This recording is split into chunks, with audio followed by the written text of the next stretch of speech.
Mas agora, gente, eu vou voltar num caso mostrado aqui no Cidade Alerta, lá em dezembro do ano passado, e eu me recordo perfeitamente dessa história.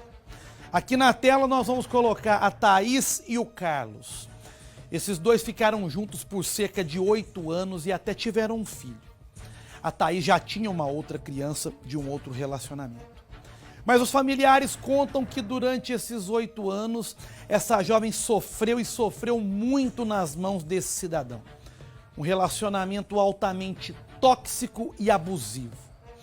E a situação chegou ao extremo quando a Thaís decidiu terminar esse casamento. As investigações desse caso mostraram que depois disso ela passou a ser perseguida e ameaçada pelo Carlos. Até que no dia 2 de dezembro de 2022 aconteceu o pior. O Carlos aqui pulou o muro da casa onde a Thaís vivia e a atacou com 8 golpes de faca. Tudo isso teria acontecido na frente das crianças que na época tinham 6 e 8 anos de idade. Pouco tempo depois esse homem foi preso, como a gente vai ver na imagem aqui, ó. Nós acompanhamos de perto o momento da prisão, inclusive. Ele foi preso e contou para a polícia que havia sido traído. Mas, como ele pôde ter sido traído se esse relacionamento já tinha acabado? Então não teve traição, né? Pois bem, esse homem está sendo julgado hoje. O júri começou de manhã, você tem imagens do júri, começou de manhã lá em Montes Claros e a nossa equipe esteve lá para acompanhar de perto. O Carlos Alberto Júnior conversou com a promotoria, conversou com o advogado de defesa do réu e também com os familiares da Thaís que foram até lá, obviamente, para pedir justiça, que é o que nós também esperamos, né? Põe a reportagem no Cidade. O júri começou às 10h40 da manhã dessa quinta-feira no Fórum Gonçalves Chaves, em Montes Claros. No banco dos réus, Carlos Vanayque Jesus Rocha, de 26 anos, acusado de matar a ex-companheira, Thaís Santos Oliveira, de 29 anos. O conselho de sentença é formado por 5 homens e 2 mulheres. Familiares de Thaís acompanharam o júri com camisas homenageando a vítima. É muito difícil para a gente, porque Thaís é um pouco de nós. E uma mãe que deixou 2 crianças pequenas, que era a vida dela, e que agora está aí, procurando uma mãe, apegando a gente, né? Como se fosse a válvula de escape que eles têm. O crime aconteceu no dia 2 de dezembro do ano passado em Montes Claros. Na ocasião, Carlos saltou o muro e golpeou a ex 8 vezes com essa faca, na frente dos filhos dela, de 6 e 8 anos. A mais nova também é filha de Carlos. Ele foi preso no mesmo dia, confessou o crime e disse que a motivação foi uma traição. É uma dor tão grande, você vê a mulher que você ama,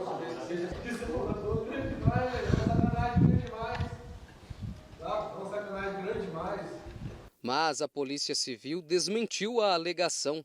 Durante as investigações, concluiu que Carlos não aceitava o fim do relacionamento. Ele foi indiciado 1 mês depois. O Ministério Público ofereceu denúncia por homicídio, com 4 qualificadoras e 2 agravantes. Hoje nós temos a primeira qualificadora por meio cruel, a segunda qualificadora por motivo torpe, terceira qualificadora que foi recentemente incluída, de feminicídio, e a 4ª qualificadora, que é a impossibilidade de defesa da vítima. As outras 2 agravantes, a principal delas, que é o descumprimento de uma medida protetiva, né? E a segunda delas é o fato de ter ocorrido na frente dos seus descendentes, que são as 2 crianças menores de idade.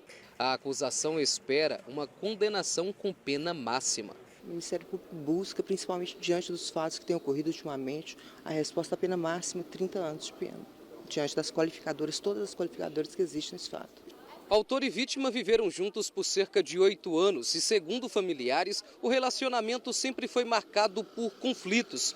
2 semanas antes do homicídio, ele chegou a ser preso por ameaçar a ex-companheira, mas foi solto na audiência de custódia.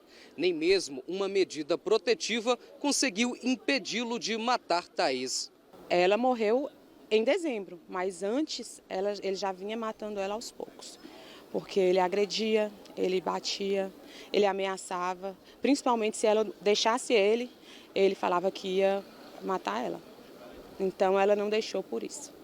Após ser solto, as ameaças se intensificaram, como mostram essas conversas trocadas com uma amiga por um aplicativo de mensagens. Thaís contou que não suportava mais ser perseguida e ameaçada pelo ex. Nesse áudio, ela narrou aquela que foi uma das últimas ameaças do suspeito. Você já falou, já gritou ontem, falou assim que nunca vai me deixar em paz, que eu posso fazer o que for, eu posso colocar minha família, eu posso colocar a polícia, eu posso fazer o que eu quiser, que só ele morrendo, porque enquanto ele estiver vivo, ele não vai me deixar em paz. O crime de ameaça é um crime que não comporta prisão preventiva, mas nos casos de violência doméstica eu entendo que diante de algumas circunstâncias há uma demonstração de que efetivamente ele vai praticar e consumar aquela ameaça. Então, nós temos o artigo 20 da Lei Maria da Penha que fala que se houver umas circunstâncias a demonstrar essa possibilidade dele concretizar a ideia dele de matar, é possível deferir a prisão preventiva. Como é réu confesso, a defesa de Carlos trabalha para eliminar 2 qualificadoras do crime. O que nós queremos é que haja um julgamento justo, sem excessos, sem ilações, sem uma condenação por questões que não aconteceram, né? A defesa ela pretende uma responsabilização, né? O Carlos ele é réu confesso, mas nós queremos que seja dentro daquilo que a lei manda. As divergências são em relação às qualificadoras, né? As qualificadoras que aumentam a pena, que deixam a pena mais gravosa, o crime mais grave, né? Por exemplo, o crime, não existem provas que foi cometido na frente dos filhos, como foi muito divulgado. O crime não foi premeditado, né? Ele não pensou antes de fazer, foi no calor da emoção, naquele momento ali de desespero ao descobrir a traição, que ele pegou a faca, né, e fatalmente ceifou a vida da vítima. Mas a promotora rebate, dizendo ter provas suficientes de que os filhos de Thaís presenciaram o assassinato da mãe. Mas a presença das crianças é algo assim, extremamente perturbador. Até um policial dá um depoimento de que viu a criança mais nova, a Helena, ela com os pés sujos do sangue da mãe e saía, veio abraçá-lo e deixava as marcas dos pés na calçada. Então assim, é algo bem aterrador diante da frieza com que ele praticou o crime na presença dos filhos, quando ele se entrega extremamente frio e durante a instrução todinha é uma pessoa que não demonstra nenhum tipo de sensibilidade em relação aos seus filhos, nem digo em relação à mulher. Essas facadas, nós temos facadas de natureza cortante, e essa facada de natureza cortante, em algumas regiões do corpo, ela não é profunda o suficiente para causar a morte, mas sim causar a dor. Então esse aí é o castigo empreendido geralmente pelos homicidas de mulheres, agem dessa forma. E geralmente um homicídio é praticado mediante o instrumento de faca. Atualmente as crianças vivem com a avó materna. A família tenta se recompor após ter sido bastante abalada pelo homicídio de Thaís. Muita tristeza, revolta, é inexplicável.